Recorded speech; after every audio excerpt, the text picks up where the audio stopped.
പടച്ചവനെ ഇന്നലെ രാത്രി ഞാൻ ഇങ്ങോട്ട് വരുമ്പോ കാസർഗോഡ് നിന്ന് വഴുത കഴിഞ്ഞിട്ട് നിങ്ങളുടെ നാട്ടിലേക്ക് ഞാൻ വരുമ്പോ വെളുപ്പാങ്കാലം 2 മണി കഴിഞ്ഞു സഹോദരാ,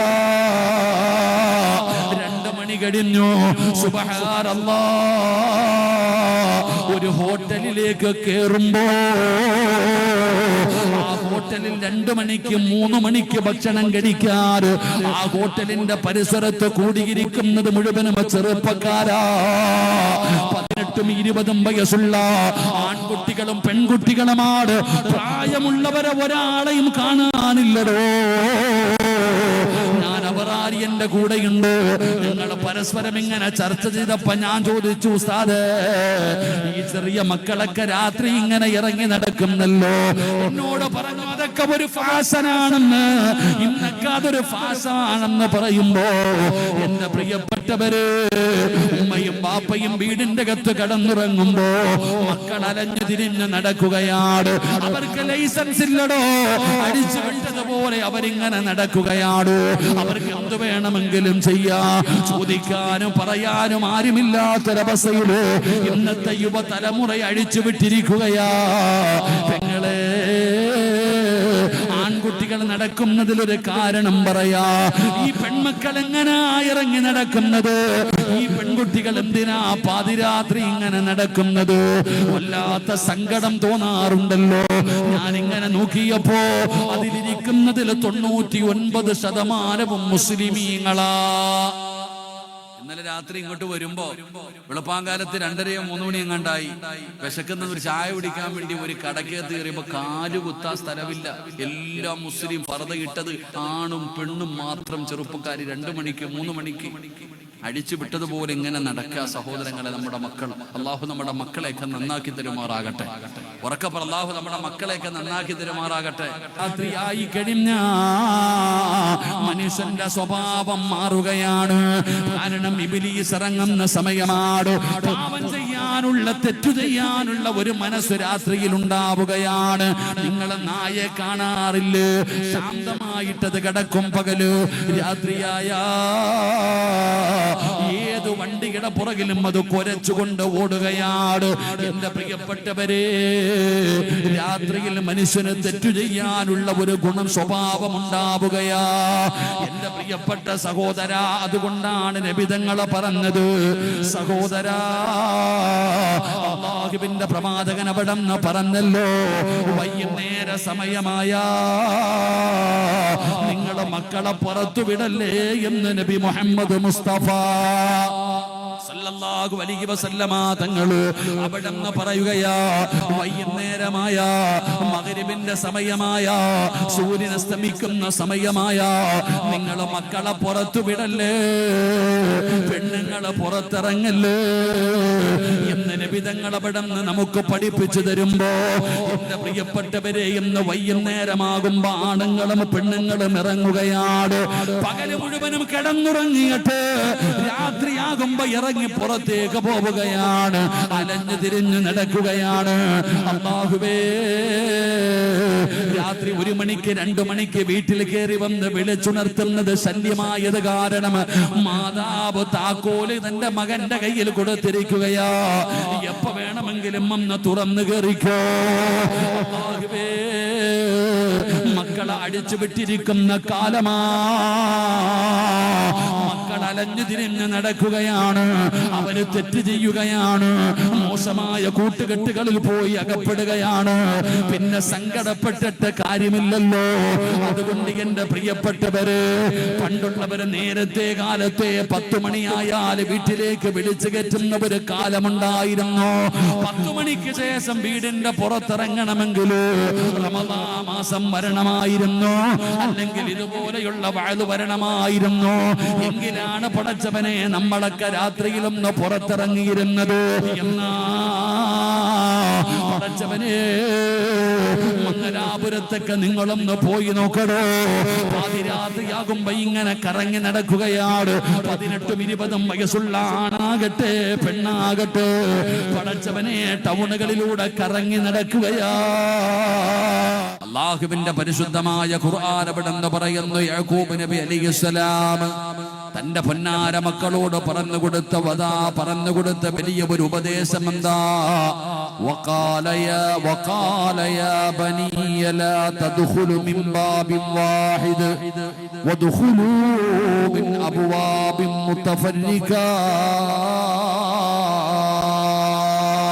യാക്കൂബ് നബി അലൈഹിസ്സലാം തന്റെ പ്രിയപ്പെട്ട പൊന്നാര മക്കളോട് പറഞ്ഞു കൊടുക്കുകയാണ്, മക്കളെ, നിങ്ങൾ രാജകൊട്ടാരത്തിലേക്ക് കടന്നു പോകുമ്പോ നിങ്ങളെല്ലാവരും ഒരേ ഒരു വാതിലിലൂടെ കടന്നു പോകരുത്. നിങ്ങളെല്ലാവരും ഒരേ ഒരു വാതിലിലൂടെ കടന്നു പോകരുത്. നിങ്ങൾ പല പല വാതിലിലൂടെ വേണം നിങ്ങൾ കൊട്ടാരത്തിന്റെ അകത്ത് പ്രവേശിക്കാൻ.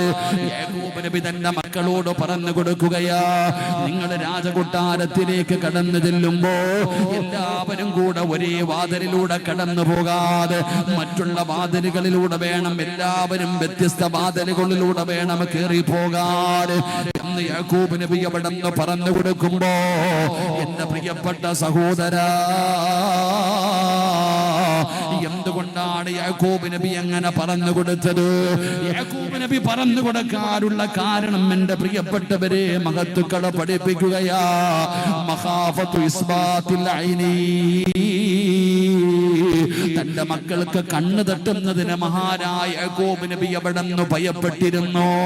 എന്റെ പ്രിയപ്പെട്ട സഹോദരാ, മഹാനായ യൂസുഫ് നബി അലൈഹിസ്സലാമിന്റെ സൗന്ദര്യം എത്രയാണെന്ന് നമുക്കറിയുമല്ലോ. ഈജിപ്തിലെ രാജകുമാരിയായ പടച്ചവനെ, ഈജിപ്തില് മഹാനായ യൂസുഫ് എന്ന് പറയുന്ന ചെറിയ മകനുണ്ടല്ലോ, കൊട്ടാരത്തിന്റെ അകത്തുകൂടെ നടന്നു പോകുമ്പോ കയ്യിലിരിക്കുന്ന കത്തികൊണ്ട് അറിയാതെ പെണ്ണുങ്ങൾ അവരുടെ കൈവിരലുകൾ പോലും മുറിച്ചു എന്ന് ചരിത്രം പറയുന്ന യൂസുഫ് നബി അലൈഹിസ്സലാമിന്റെ ഗ്ലാമർ ഒന്ന് ചിന്തിച്ചു നോക്കടോ. യൂസുഫ് നബിയുടെ മക്കളെല്ലാവരും കൂടെ ഒരേ വാതിലിലൂടെ ഒന്നിനു പുറകെ ഒന്നൊന്നായി എല്ലാവരും കൂടെ ഒരേ വാതിലിലൂടെ ഇങ്ങനെ കേറിപ്പോയാ ഏതൊരു മനുഷ്യനും ഒന്ന് നോക്കിപ്പോകുമല്ലോ. അതുകൊണ്ട് യാക്കൂബ് നബി പറയുകയാ, നിങ്ങൾ എല്ലാവരും കൂടെ ഒരേ ഒരു വാതിലിലൂടെ കേറരുത്. പല പല വാതിലുകളിലൂടെ നിങ്ങൾ കേറിപ്പോയാ പടച്ചവനെ നിങ്ങൾ ശ്രദ്ധിക്കപ്പെടില്ലല്ലോ. തന്റെ മക്കൾക്ക് കണ്ണ് തട്ടാതിരിക്കാനാണെന്ന് ചരിത്രം പഠിപ്പിക്കുകയാ. യൂസുഫ് നബിയുടെ ഗ്ലാമർ നമുക്കറിയാം. യൂസുഫ് നബി അലൈഹിസ്സലാമിന്റെ സഹോദരങ്ങൾക്കൊപ്പമുള്ള സൗന്ദര്യം ചിന്തിച്ചു നോക്കിയേ. യൂസുഫ് നബിയുടെ കൂടപ്പിറപ്പുകൾ മുഴുവനും ഒരേ വാതിലിലൂടെ കയറി പോകുമ്പോ ഒരേ അച്ചുപോലെ ഇങ്ങനെ നിരത്തി വെച്ചേക്കുന്ന കാണുമ്പോ ആരായാലും ഒന്ന് നോക്കിപ്പോകും. അപ്പൊ ആ കണ്ണ് തട്ടുന്നതിന് ഭയന്നുകൊണ്ടാണ് മക്കളോട് പറയുന്നത് വേറെ വേറെ വാതിലിലൂടെ കയറിപ്പോകാൻ. അള്ളാഹു നമുക്ക് ഈമാൻ നൽകുമാറാകട്ടെ. എന്റെ പ്രിയപ്പെട്ട സഹോദരങ്ങളെ, കണ്ണേറെന്ന് പറയുന്നത് സത്യമാ. കണ്ണ് തട്ടുക എന്ന് പറയുന്നത് സത്യമാ. വളരെ സൂക്ഷ്മതയോടുകൂടി നമ്മൾ പുലർത്തേണ്ട ഒരു കാര്യമാണ്. എത്രത്തോളം സൂക്ഷ്മത പുലർത്തണം കണ്ണ് തട്ടുന്നതിനെ. അള്ളാഹു നമ്മളെ കാത്തിരക്ഷിക്കുമാറാകട്ടെ. എന്റെ പ്രിയപ്പെട്ടവരെ, ലൈനു ഹഖുൻ, കണ്ണീർ സത്യമാ.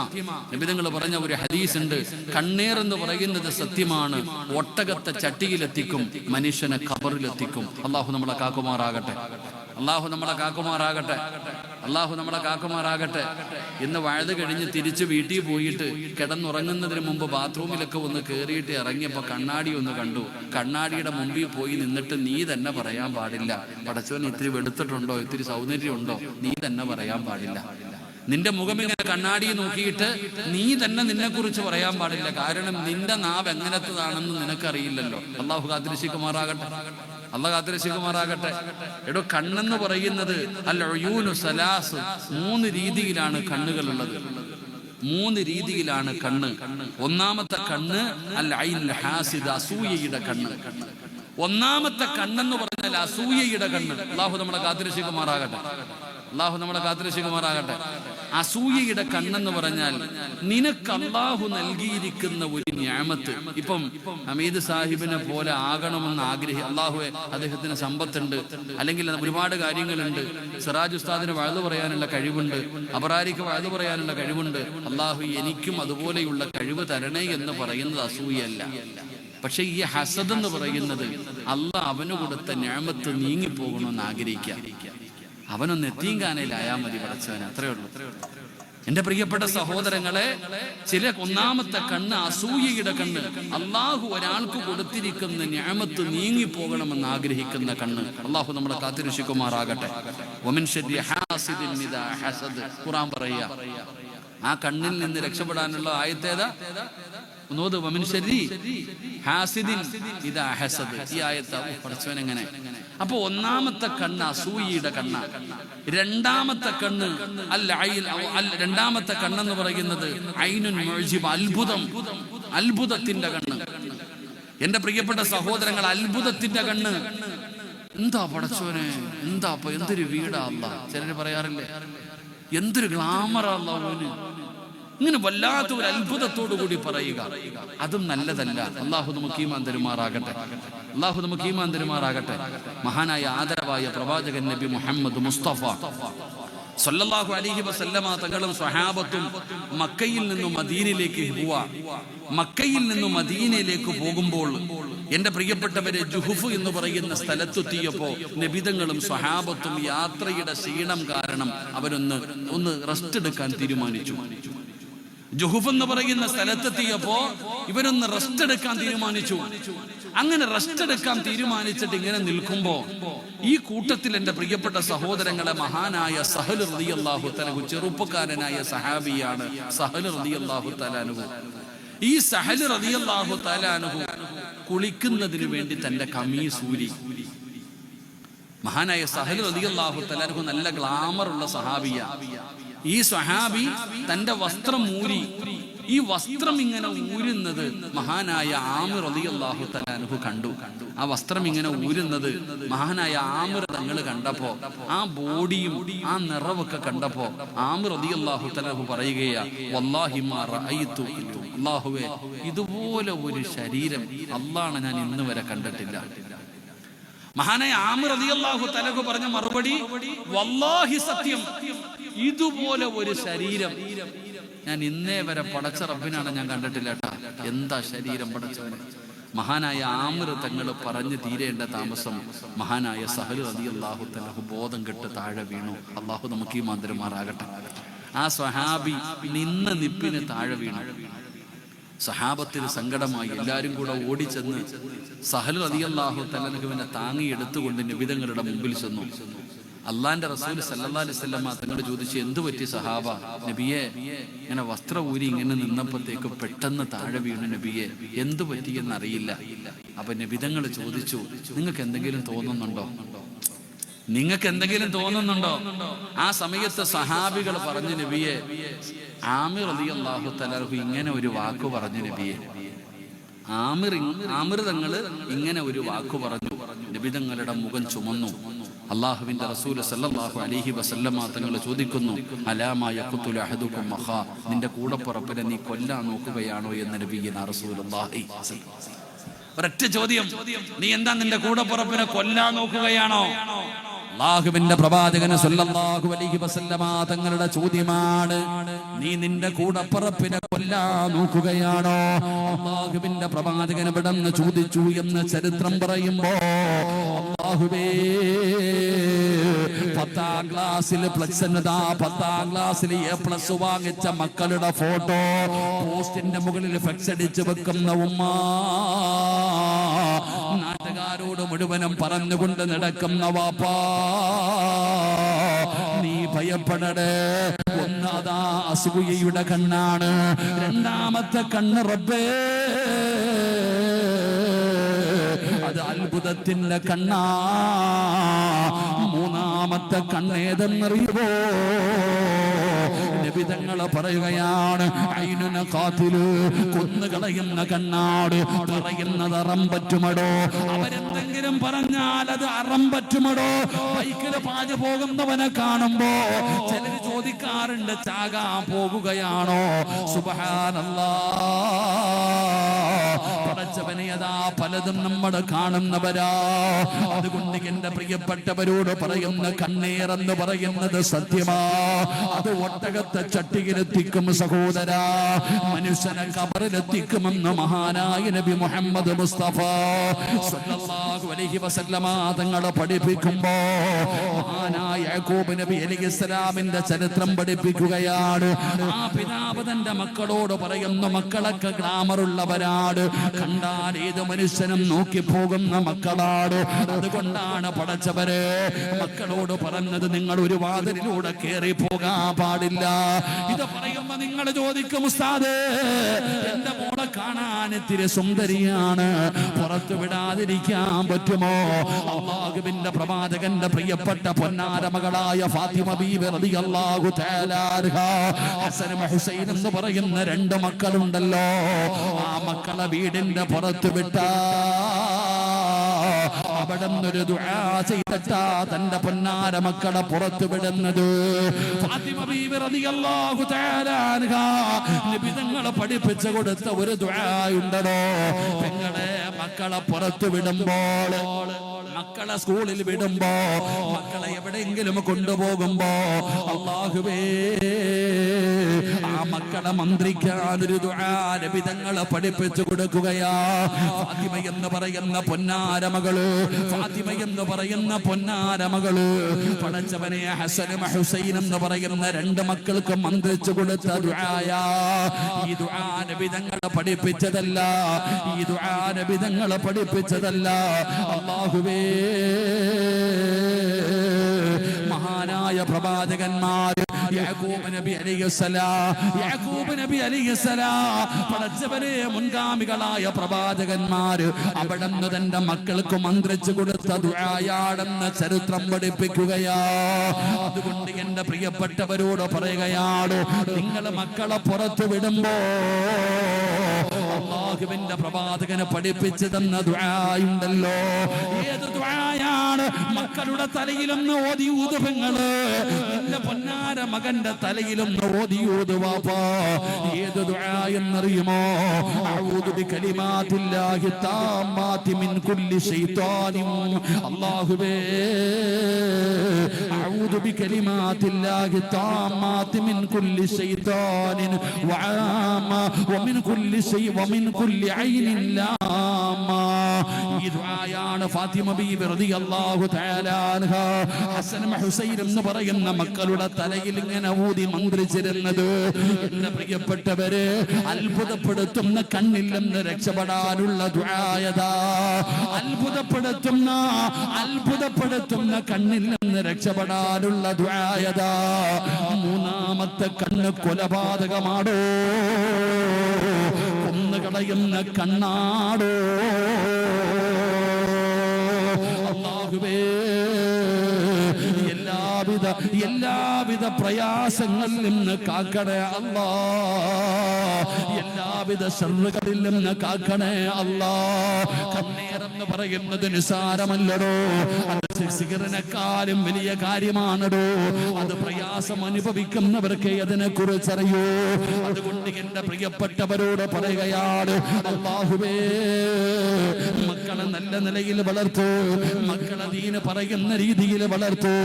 നാലാമത്തെ കാര്യം അതായിരുന്നു. അഞ്ചാമത്തെ കാര്യം എന്തെന്നറിയോ? യാക്കൂബ് നബി തന്റെ മക്കൾക്ക് പഠിപ്പിച്ചു കൊടുത്ത അഞ്ചാമത്തെ കാര്യം അല്ലാഹുവിനെ കുറിച്ചാ.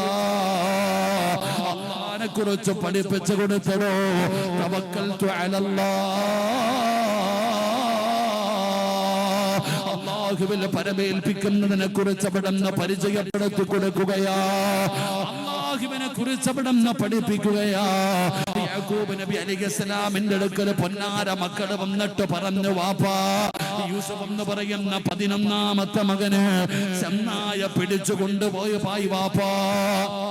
യൂസുഫിനെ കൊന്നുകളഞ്ഞ മക്കള് വാപ്പാന്റെ അടുക്കൽ വന്ന് പറഞ്ഞു, ചെന്നായ പിടിച്ചു കൊണ്ടുപോയി. റബ്ബേ, യാക്കൂബ് നബി വിശ്വസിച്ചില്ലടോ, തന്റെ പൊന്നാര മകൻ മരണപ്പെട്ടിട്ടില്ല, അവൻ തിരിച്ചു വരുമെന്നറിയാ. അവൻ ആരെങ്കിലും ഒരിക്കൽ തിരിച്ചു വരുമെന്നറിയാ. യാക്കൂബ് നബി അലൈഹിസ്സലാം വർഷങ്ങളോളം കാത്തിരുന്നതോ, കരഞ്ഞ് കരഞ്ഞ് കരഞ്ഞ് കണ്ണിന്റെ കാഴ്ച പോലും നഷ്ടപ്പെട്ടു പോയടോ. പക്ഷേ അല്ലാഹു കൈവിടില്ലെന്നുള്ള പ്രതീക്ഷയിൽ കാത്തിരുന്നപ്പോ അവിടെ അല്ലാഹു തന്റെ പൊന്നാര മകനെ തിരിച്ചു കൊടുത്തെന്ന ചരിത്രം പറയുമ്പോ വാപ്പമാരോട് പറയുകയാണ്, പറഞ്ഞാൽ അനുസരിക്കാത്ത മക്കള് തള്ളിക്കളയുന്നവരുണ്ടോ, ഒരിക്കലും ഇവൻ നന്നാകില്ല എന്ന് പറഞ്ഞ് തള്ളിക്കളയല്ലോ. മോശമായ ജീവിതം നയിക്കുന്ന മക്കളെ ശപിക്കലല്ല, പ്രാകലല്ല. നല്ലത് പറവാപ്പാ, നല്ലത് പറവുമ്മ. നിന്റെ സ്വന്തം മക്കൾ എന്തെങ്കിലും കുരുത്തക്കേട് കാണിക്കുമ്പോ അവന് വൃത്തികെട്ടവനാണെന്ന് പറഞ്ഞവനെ അവനെ ഉപേക്ഷിക്കരുത്. അവന് വേണ്ടി ദുആ ചെയ്യൂ, അവന് വേണ്ടി ദുആ ചെയ്യൂ. നിന്റെ നാവ് കൊണ്ട് ദുആ ചെയ്യൂ. നിന്റെ ദുആയ്ക്ക് ഇജാബത്തുണ്ടോ. മഹാനായ ഫുളൈൽ ഇബ്നു ഇയാദ് റളിയല്ലാഹു തആല അൻഹു, ഫുളൈൽ എന്ന് പറയുന്ന സ്വഹാബിയുണ്ടല്ലോ, അല്ലാഹുവേ അലി എന്ന് പറയുന്ന ഒരു മകനുണ്ടായിരുന്നു. അലി എന്ന് പറയുന്ന ഒരു മകനുണ്ടായിരുന്നു. ആ പൊന്നുമകനെ എത്ര ഉപദേശിച്ചിട്ടും അവൻ നന്നാകുന്നില്ല. എന്തെല്ലാം നോക്കി, ഏതെല്ലാം വഴികൾ നോക്കി. എന്നിട്ട് ഫുളൈൽ ഇബ്നു ഇയാദ് റളിയല്ലാഹു തആല അൻഹു, അലി എന്ന് പറയുന്ന പൊന്നാര മകൻ നന്നാകാതെ വന്നപ്പോ ശപിച്ചില്ല, കൈയൊഴിഞ്ഞില്ല. തങ്ങളെ പടച്ച റബ്ബിന്റെ മുമ്പിലേക്ക് കൈകൾ ഉയർത്തുകയാ. അല്ലാഹുവിന്റെ മുമ്പിലേക്ക് കൈകൾ ഉയർത്തിയിട്ട് ഫുളൈൽ ഇബ്നു ഇയാദ് റളിയല്ലാഹു തആല അൻഹു പടച്ചവനോട് പറഞ്ഞു, അല്ലാ, ഇവനെ ഞാൻ നന്നാക്കാൻ നോക്കിയിട്ട് പരാജയപ്പെട്ടിരിക്കുന്ന തമ്പുരാനെ, ഇവനെ ഞാൻ നന്നാക്കാൻ നോക്കിയിട്ട് ഞാൻ പരാജയപ്പെട്ടിരിക്കുന്ന തമ്പുരാന്. അല്ലാഹുവേ, നിന്നെ ഞാൻ ഇവനെ ഏൽപ്പിക്കുകയാണ്.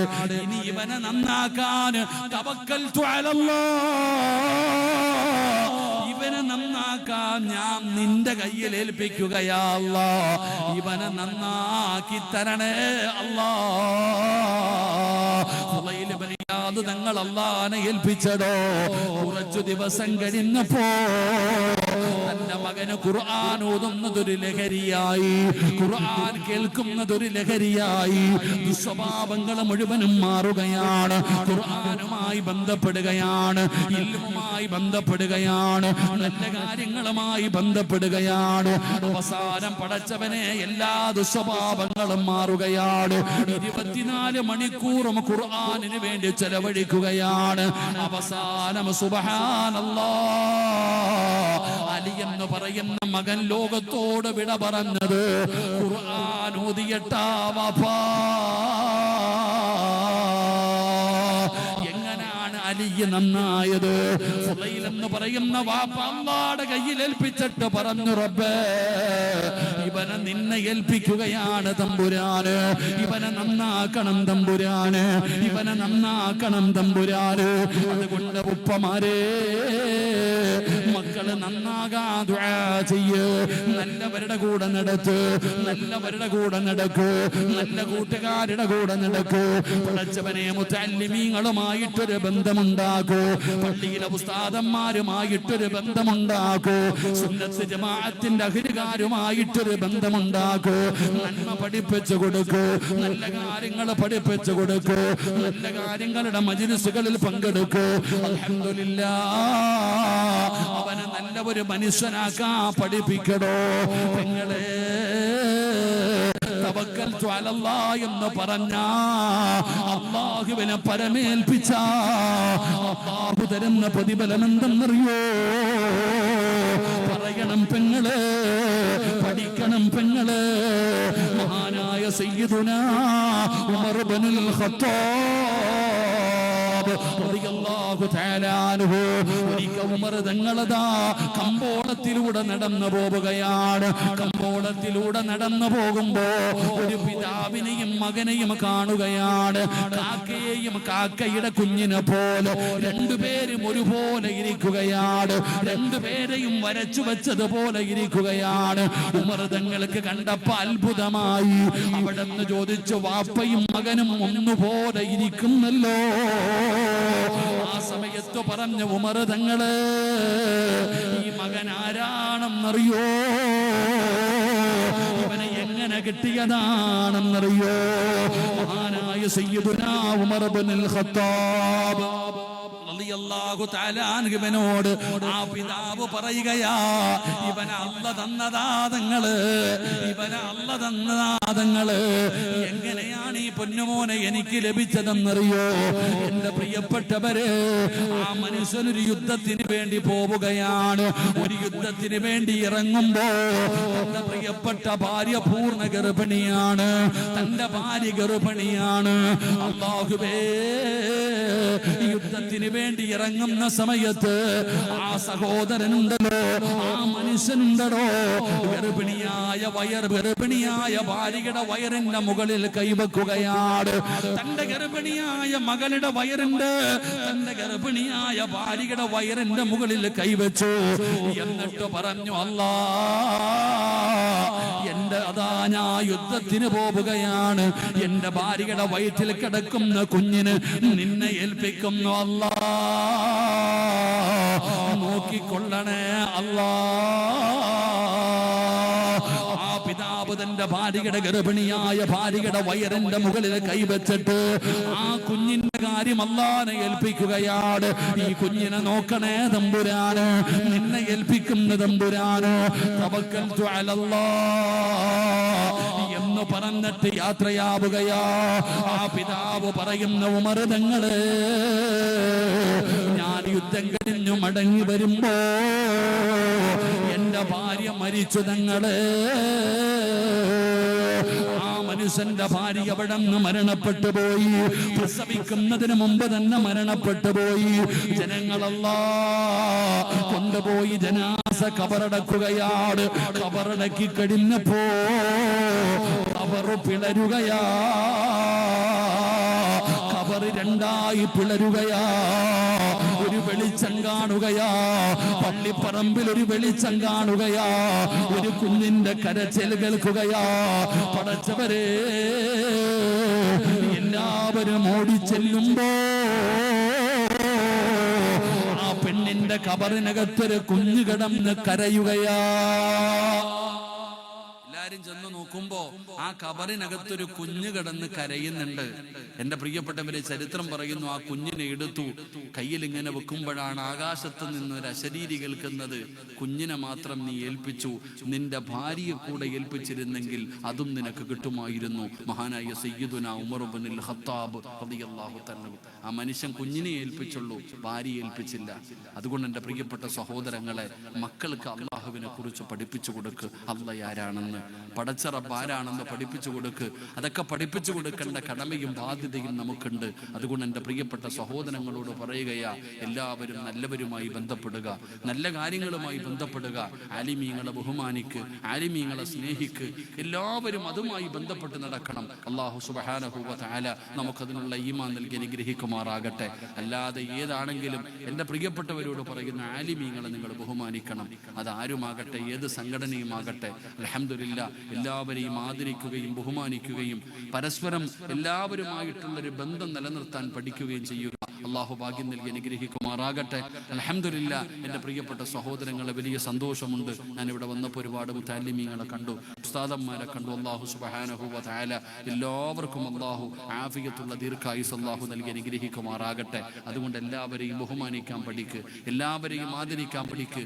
ചുമ്മാതെ വാട്സപ്പിലും ഫേസ്ബുക്കിലും എന്തൊക്കെ കാണുമ്പോൾ കയറിയിട്ട് തങ്ങന്മാരെയൊക്കെ കുറ്റം പറയുന്നവരുണ്ട്, ആലിമീങ്ങളെ കുറ്റം പറയുന്നവരുണ്ട്. അങ്ങനെയൊന്നും ചെയ്യാൻ പാടില്ല ഒരിക്കലും. നമ്മൾ ഒരിക്കലും ആലിമീങ്ങളെ കുറ്റപ്പെടുത്തുക എന്തെങ്കിലും നേട്ടങ്ങൾക്ക് വേണ്ടി, അവനവന്റെ സ്ഥാനമാനങ്ങൾക്ക് വേണ്ടി ഒരിക്കലും നമ്മൾ എല്ലാവരെയും ബഹുമാനിക്കാൻ പഠിക്കണം, എല്ലാവരെയും ആദരിക്കാൻ പഠിക്കണം. എൻ്റെ പ്രിയപ്പെട്ടവരെ, നമ്മളൊക്കെ ഒറ്റക്കെട്ടായി നിൽക്കേണ്ടവരല്ലേ? ഒരു ഐക്യം, ഒരു സൗഹാർദ്ദം, ഇതൊക്കെ നിൽക്കേണ്ട ഒരു കാലമല്ലേ? നമ്മളെല്ലാവരും ഒറ്റക്കെട്ടായി നിൽക്കണം. അൽഹംദുലില്ലാ, അല്ലാഹു അതിനുള്ള ഭാഗ്യം നൽകി അനുഗ്രഹിക്കുമാറാകട്ടെ. അൽഹംദുലില്ലാ, സമസ്തയുടെ 100ാമത് വാർഷികം നമുക്കറിയാം. സമസ്തയുടെ 100ാമത് വാർഷികത്തിന് വേണ്ടി കാസർഗോഡ് അൽഹംദുലില്ലാ ഒരുങ്ങിക്കഴിഞ്ഞ് ഫെബ്രുവരി 4, 5, 6, 7, 8 തീയതികളിൽ എൻ്റെ പ്രിയപ്പെട്ടവരെ സമസ്തയുടെ 100ാമത് 100ാമത് വാർഷികം നടക്കുകയാ. അള്ളാഹു വിജയിപ്പിക്കുമാറാകട്ടെ, അള്ളാഹു വിജയിപ്പിക്കുമാറാകട്ടെ. എൻ്റെ പ്രിയപ്പെട്ടവരെ, നമ്മൾ അതിലൊക്കെ പങ്കെടുക്കുവാനും അതിനുവേണ്ടിയുള്ള പരിശ്രമങ്ങൾ, ആത്മാർത്ഥമായിട്ടുള്ള ദുആകളൊക്കെ അൽഹംദുലില്ലാഹ് നടത്തുകയും നിങ്ങളെല്ലാവരും ഇൻഷാ അല്ലാഹ് അതിൽ പങ്കെടുക്കണം. സഹോദരങ്ങളെ, നമ്മളെല്ലാവരും സുന്നത്തിൻ്റെ അഹ്ലുകാരാണ്, നമ്മളൊക്കെ സുന്നികളാണ് അൽഹംദുലില്ലാഹ്. എൻ്റെ പ്രിയപ്പെട്ടവരെ, അതിലൊക്കെ ഒന്ന് പങ്കെടുക്കുക എന്ന് പറയുന്നത് ജീവിതത്തിൽ അള്ളാഹു നമുക്ക് തരുന്ന ഒരു അവസരമായി കാണുക. ലക്ഷക്കണക്കിന് സയ്യിദന്മാർ, ആലിമീങ്ങൾ, പണ്ഡിതന്മാർ, ലക്ഷക്കണക്കിന് ആൾക്കാർ ഒരുമിച്ച് കൂടുന്ന ആ ഒരു മജ്ലിസ് അൽഹംദുലില്ലാഹ്. കഴിഞ്ഞ ആഴ്ച കാസർഗോഡ് വന്നപ്പോൾ ഞാനും എൻ്റെ പ്രിയപ്പെട്ട റസാഖ് ഉസ്താദൊക്കെ എന്നെ വിളിച്ചു കൊണ്ടുപോയി. റഹ്മാനായ റബ്ബേ, എന്താ റബ്ബേ ഒരുക്കം. കർണാടകയിലും പുത്തൂരുമുള്ള SKSSF പ്രവർത്തകരൊക്കെ അവിടെ കിടന്ന് കഷ്ടപ്പെടുന്നത് കണ്ടപ്പോൾ ആ മക്കൾ പറഞ്ഞ ഒരു കാര്യമുണ്ട് ഉസ്താദെ, ആ 8-ാം തീയതി അവസാനം പരിപാടി അവസാനിക്കുമ്പോൾ സയ്യിദുൽ ഉമ്മ അല്ലാഹുവേ മഹാനായ ജിഫ്രി തങ്ങളുടെ ഒരു ദുആ ഉണ്ടല്ലോ, അതിനകത്തൊരു ആമീൻ കിട്ടിയ രക്ഷപ്പെടുമല്ലോ സഹോദര. അതുകൊണ്ട് ഞാൻ പറയുന്നത്, എൻ്റെ പ്രിയപ്പെട്ടവരെ എല്ലാവരും അൽഹംദുലില്ലാഹ് അതിൽ പങ്കെടുക്കുന്നതിന് വേണ്ടി പരിശ്രമിക്കുക. അള്ളാഹു ഭാഗ്യം നൽകി അനുഗ്രഹിക്കുമാറാകട്ടെ. പിന്നെ നമ്മൾ നോക്കുമ്പോൾ ഫേസ്ബുക്കിൽ എന്തെങ്കിലും കാണും, അവിടെ ഇവിടെയൊക്കെ എല്ലാവർക്കും അധികാരമോഹമാണോ, എന്തെങ്കിലും സ്ഥാനമാനങ്ങൾ വേണം, അതിനു വേണ്ടി കിടന്ന് ഒരുപാട് പേര് എന്തെല്ലാം കാണിക്കുന്നു, എന്തൊക്കെ പറയുന്നു. ഒരിക്കലും അധികാരമോഹം, അധികാരം എന്ന് പറയുന്നത് നമ്മൾ ഒരിക്കലും ആഗ്രഹിക്കാൻ പാടില്ല. അധികാരം എന്ന് പറയുന്നത് അങ്ങനെ മോഹിക്കേണ്ട കാര്യമല്ല. മഹാനായ സയ്യിദുന അബൂബക്കർ സിദ്ദീഖ് റളിയല്ലാഹു തആല അൻഹു, അബൂബക്കർ സിദ്ദീഖ് തങ്ങളുടെ ചരിത്രം നിങ്ങൾ വായിച്ചു നോക്ക്, സ്വഹാബത്തിന്റെ ചരിത്രം എടുത്ത് വായിച്ചു നോക്ക്. അള്ളാഹു പഠിക്കാൻ ഭാഗ്യം തരുമാറാകട്ടെ, അള്ളാഹു പഠിക്കാൻ ഭാഗ്യം തരുമാറാകട്ടെ. എല്ലാവരും ഒന്ന് എഴുന്നേറ്റ് ഇൻഷാ അല്ലാഹ്, എല്ലാവരും ഒന്ന് എഴുന്നേറ്റ് ഇൻഷാ അല്ലാഹ്. എൻ്റെ അടുത്തോട്ട് വരാൻ വല്ല വഴിയുണ്ടോ? അപ്പോൾ നിങ്ങൾക്ക് ഇങ്ങോട്ട് കയറി വരാൻ വല്ല വഴിയുണ്ടോ? നിങ്ങളുടെ മുമ്പോട്ട് കയറി വരാൻ വല്ല വഴിയുണ്ടോ? എല്ലാവരും ഒന്ന് കയറി വന്നോട്ടെ, ദുആ ചെയ്യാം ഇൻഷാ അല്ലാഹ്. ഒന്ന് കയറി പാടോ, എല്ലാവരും ഒന്ന് കയറി വന്ന് ദുആ ചെയ്യട്ടെ പെട്ടെന്ന് ഇൻഷാ അല്ലാഹ്. അൽഹംദുലില്ലാഹ്,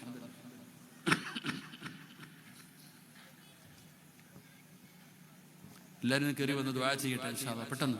ആകാക്കാമാരെ വാ, കൂടെ കൂടിക്കോ ഇൻഷാ അല്ലാഹ്. എല്ലാവരും പുറത്തേക്കണവരെല്ലാവരും ഒന്ന് കയറിക്കോ, ദുആ ചെയ്യാം ഇൻഷാ അല്ലാഹ്. എല്ലാം ഒരാള് പോലും ഇല്ലാതെ എല്ലാ സംഘാടകരും ഉൾപ്പെടെ എല്ലാവരും അകത്തോട്ട് കയറിക്കോ ഇൻഷാ അല്ലാഹ്. അൽഹംദുലില്ലാഹ്. 3 സ്വലാത്ത് സ്വല്ലല്ലാഹു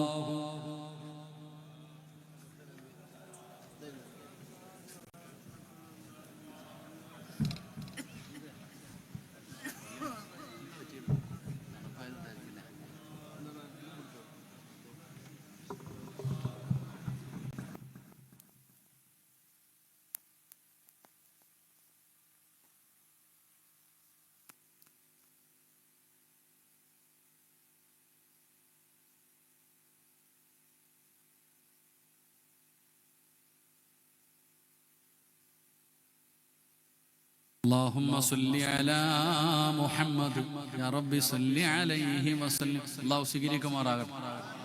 ഒന്ന് കയറി വാ മനുഷ്യന്മാരെ. നിങ്ങൾ എന്താ പോ, എനിക്ക് കൊറോണ ഒന്നും ഇല്ലടോ, ഞാൻ ഇത്രയും നേരം ഒന്നും ഇല്ലെങ്കിൽ ഞാനൊരു സുന്നിയല്ലേ. വാ അൽഹംദുലില്ലാഹ്, അൽഹംദുലില്ലാഹ്. കയറിയോ? അൽഹംദുലില്ലാഹ്. എല്ലാവരും എല്ലാവരും ഒറ്റക്കെട്ട്. നിങ്ങളെന്താ ഇരിക്കുക ചങ്ങായിമാരെ? നിങ്ങളൊക്കെ മുതലാളിമാരൊക്കെ ഇന്ന് ഈ ചങ്ങായിയെ പോലെ ഹമീദക്കായ പോലെ അല്ലാഹുവേ ആക്സിഡന്റിൽ നിന്നൊക്കെ രക്ഷപ്പെട്ട് ഞാൻ പടച്ചവനെ കണ്ടപ്പോൾ എൻ്റെ കണ്ണ് നിറഞ്ഞുപോയി. അള്ളാഹു അദ്ദേഹത്തിന് ആഫിയത്തുള്ള ദീർഘായുസ്സ് കൊടുക്കുമാറാകട്ടെ. എത്ര പെട്ടെന്ന് പറയും ഇങ്ങനെയും പടച്ചവനെ. ഇവിടെ നിന്ന് ഞാനിങ്ങനെ ആലോചിച്ചു, ഒരു എപ്പോൾ നോക്കിയാലും അങ്ങോട്ട് ഓടി വരും, ഡേറ്റ് ഇതുപോലെ ഫോൺ വിളിച്ചൊരു ചങ്ങാതി. അള്ളാഹു അദ്ദേഹത്തിന് അർഹമായ പ്രതിഫലം കൊടുക്കുമാറാകട്ടെ. അലിമീങ്ങളുമായിട്ടൊക്കെ ഉള്ള ബന്ധം കൊണ്ടായിരിക്കാം അൽഹംദുലില്ലാഹ് അപകടങ്ങളിൽ നിന്നൊക്കെ രക്ഷപ്പെട്ടത്. അള്ളാഹു നമ്മളൊക്കെ രക്ഷപ്പെടുത്തുമാറാകട്ടെ. നിങ്ങളെന്താ വരുന്നില്ലേ? ദുആ ചെയ്യാൻ പോവാ. പുറത്തേക്കാണ് ചങ്ങായിമാരെല്ലാരും വാ. അവിടെ കുറച്ച് പേര് നിൽക്കുന്നുണ്ട്, വാകാക്കാന്മാരെ ദുആ ചെയ്തൂടെ? ഇവിടെ 40 പേരിൽ കൂടുതലുണ്ട്. ഒരാളുടെ ആമീ മതി രക്ഷപ്പെടാൻ. ഇത്രയും നേരം സിറാജ് വഅ്ള് പറയുന്നു, കയറി വരാൻ പറഞ്ഞോ? ഇല്ല. അള്ളാഹു നമുക്ക് ഈമാൻ നൽകുമാറാകട്ടെ. എല്ലാവരെയും ബഹുമാനിക്കണം, ആദരിക്കണം. ചുമ്മാതെ വായി തോന്നുന്നൊക്കെ പറഞ്ഞാലേ സയ്യിദന്മാരാകട്ടെ ആലിമീങ്ങളാകട്ടെ ആരുമാകട്ടെ അവിടെ ഇവിടെയും കയറിയിട്ട് ചുമ്മാതെ എന്തെങ്കിലും പറയരുത്. പറഞ്ഞു പോയാ ആ നാവ് പൊങ്ങൂല ഷഹാദത്ത് കലിമ പറയാൻ. അള്ളാഹു കാക്കുമാറാകട്ടെ. നമ്മളെല്ലാരെയും ബഹുമാനിക്കണം, ആദരിക്കണം. നമ്മളൊക്കെ മുസ്ലിമീങ്ങളല്ലേ, ഒറ്റക്കെട്ട്. എനിക്ക് അത്ഭുതം തോന്നി. 400 വർഷം പഴക്കമുള്ള പള്ളിയാണ് നിങ്ങളുടെ പള്ളി. കണ്ടപ്പോൾ അള്ളാഹുവെ ഒന്ന് സുജൂദ് ചെയ്യാൻ തോന്നിയടോ. ഇത്രയും വർഷം പഴക്കമുള്ള അള്ളാഹിന് സുജൂദ് ചെയ്യുന്നൊരു പള്ളി. അള്ളാഹുവെ പടച്ചവനെ റബ്ബേ, അതിനു വേണ്ടി ആരൊക്കെ പരിശ്രമിച്ചിട്ടുണ്ടോ നീ സ്വർഗം കൊടുക്കണേ അല്ലാ, നീ സ്വർഗം കൊടുക്കണേ അല്ലാ. എത്ര 400 വർഷം 400 വർഷം അൽഹംദുലില്ലാ മനോഹരമായ ഒരു മക്കാമൊക്കെ ഒന്ന് നേരെയാക്കണം കേട്ടോ. നിങ്ങൾ പ്രസിഡന്റാ? അവിടുത്തെ വൈസ് പ്രസിഡന്റ് ആരാ? ഇപ്പൊ അമീദാജി. മാഷാ അല്ലാഹ് അൽഹംദുലില്ലാ. ആ മക്കാമൊക്കെ അള്ളാഹുവിന്റെ വലിയ കിടക്കുന്ന ഇതൊരു സന്തോഷം എന്ന് പറയാം. മക്കാമി കയറിയപ്പോ മനസ്സിന് വല്ല രണ്ടും ഹമീദ അല്ലേ? രണ്ടുപേരും ഹമീദ. മാഷാ അല്ലാഹ്.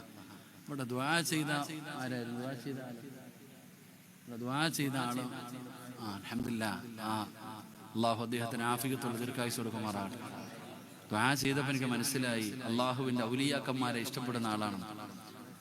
അള്ളാഹുവിന്റെ ഔലിയായിനെ ഇഷ്ടപ്പെടുന്ന ആളാണെന്ന് എനിക്ക് മനസ്സിലായി. കാരണം പടച്ചോനെ മുത്തുപേട്ടയിലെ ഉപ്പയെയും അതുപോലെ തന്നെ നാവൂര് കിടക്കണോ ഷൗലമീദിന് എല്ലാ ഉപ്പമാരെയൊക്കെ ഇങ്ങനെ വിളിച്ച് ദുആ ചെയ്യുന്ന കേട്ടു. അള്ളാഹു ആഫിയത്തുള്ള ദീർഘായുസ്സ് കൊടുക്കുമാറാകട്ടെ. അൽഹംദുലില്ലാ. നിങ്ങളുടെ നാട്ടിലും ഒരു മഖാമുണ്ട്, നല്ല മനോഹരമാക്കണം. ആ പള്ളിയുടെ മുമ്പിൽ അതൊക്കെ ഇങ്ങനെ നിൽക്കുമ്പോൾ മുത്താലിമീങ്ങളുണ്ട്, ഒരുപാട് മക്കളൊക്കെ ഉണ്ടോ? അൽഹംദുലില്ലാ. കിതാബ് പഠിക്കുന്ന കുട്ടികൾ, കിതാബ് പഠിക്കാൻ ഹാഫിളീങ്ങളൊന്നും ഇല്ല. ഇത്രയും വലിയ 400 വർഷം കാശുകാരാ മൊത്തം അല്ലേ? കാശുകാരല്ലേ മൊത്തം? നിങ്ങളെന്ത് ഇങ്ങനെ ഇരിക്കണേ? മൊത്തം കാശുകാരാ. അള്ളാഹു ബർക്കത്ത് ചെയ്യുമാറാകട്ടെ. ആർക്കും തരണ്ട, അള്ളാഹു ബർക്കത്ത് ചെയ്യുമാറാകട്ടെ. നിങ്ങളൊക്കെ വിചാരിക്കേണ്ടതറിയോ? എൻ്റെ പൊന്നാര സഹോദരങ്ങളെ, കുറച്ച് മുത്തഅല്ലിമീങ്ങളെ നിർത്തിയിട്ട് ഇപ്പൊ അവിടെ അൽഹംദുലില്ലാ 10, 30, 35 വിദ്യാർത്ഥികൾ കിതാബ് പഠിക്കുന്നുണ്ട്. അള്ളാഹു മക്കൾക്ക് നാഫിയ ഇൽമ നൽകുമാറാകട്ടെ. അത് മാത്രം പോരടോ, നിങ്ങളുടെ മയ്യത്ത് പള്ളിയിൽ കൊണ്ടുവെക്കുമ്പോ നിസ്കരിക്കാൻ ഒരു ഹാഫിദ് കൂടെ വേണ്ടേ? അതല്ലേ ഒരു മഹല്ലെന്ന് പറയുന്നത്. ഞാൻ ആ മക്കളെ വില കുറച്ച് കണ്ടതൊന്നുമല്ല, പക്ഷെ ഖുർആൻ പഠിക്കുന്ന മക്കളും കൂടെ വേണം, ഹാഫിദീങ്ങൾ കൂടെ വേണം. ഒരു 10 മക്കളെ നിങ്ങളെ ഹാഫിദാക്കാൻ നാട്ടുകാർ മതി, വേറൊന്നും വേണ്ട.